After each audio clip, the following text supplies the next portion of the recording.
Grandmother gives me some advice. I went home that night completely confused and terrified. If I'd punched an Indian in the face, then he would have spent days plotting his revenge. And I imagined that white guys would also want revenge after getting punched in the face.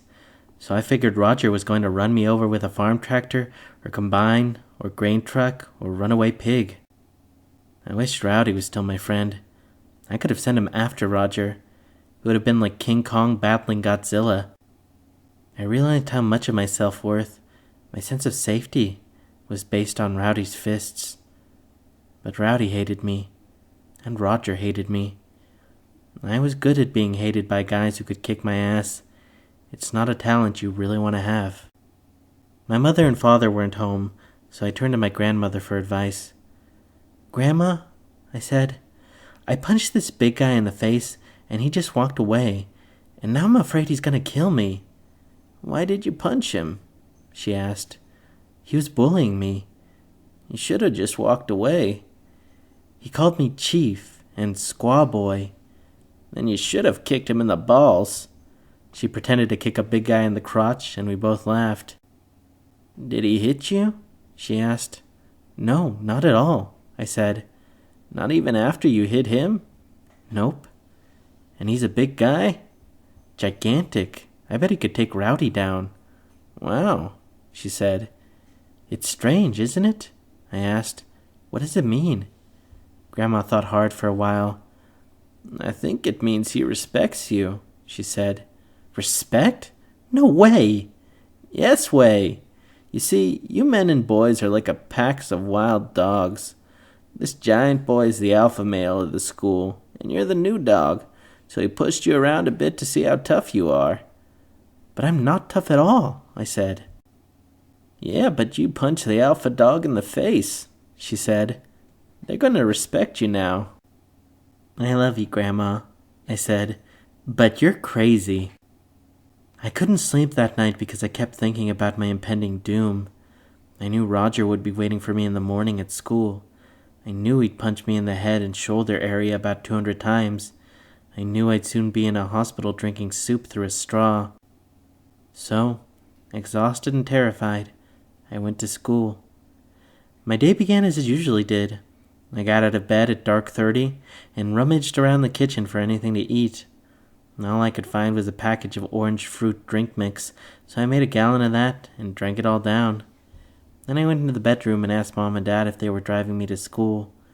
"Don't have enough gas," Dad said, and went back to sleep. Great, I'd have to walk. So I put on my shoes and coat and started down the highway. I got lucky because my dad's best friend Eugene just happened to be heading to Spokane.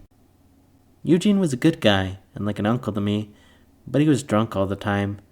Not stinky drunk, just drunk enough to be drunk. He was a funny and kind drunk, always wanting to laugh and hug you and sing songs and dance.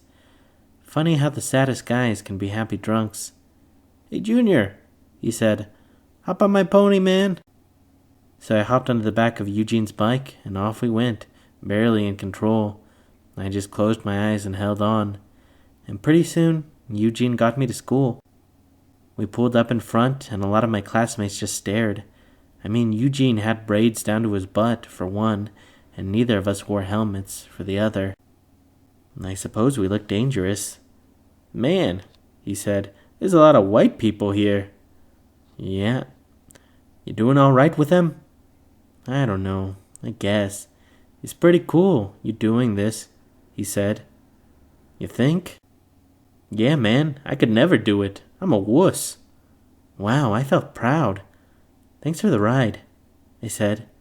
"You bet," Eugene said. He laughed and buzzed away. I walked up to the school and tried to ignore the stares of my classmates, and then I saw Roger walk out the front door. Man, I was going to have to fight. Shit, my whole life is a fight. "Hey," Roger said. "Hey," I said. "Who was that on the bike?" he asked. "Oh, that was my dad's best friend." "That was a cool bike," he said. "Vintage." "Yeah, he just got it." "You ride with him a lot?" "Yes," I said. I lied. "Cool," Roger said. "Yeah, cool," I said. All right then, he said. I'll see you around. And then he walked away. Wow, he didn't kick my ass. He was actually nice. He paid me some respect. He paid respect to Eugene and his bike. Maybe Grandma was right. Maybe I had challenged the alpha dog and was now being rewarded for it. I love my grandmother. She's the smartest person on the planet. Feeling almost like a human being, I walked into the school and saw Penelope the Beautiful. Hey, Penelope, I said, hoping that she knew I was now accepted by the dog pack. She didn't even respond to me. Maybe she hadn't heard me. Hey, Penelope, I said again. She looked at me and sniffed. She sniffed, like I smelled bad or something. Do I know you? She said. There were only about 100 students in the whole school, right? So of course she knew me. She was just being a bitch. I'm Junior, I said. I'm Arnold. Oh, that's right, she said. You're the boy who can't figure out his own name. Her friends giggled. I was so ashamed. I might have impressed the king, but the queen still hated me. I guess my grandmother didn't know everything.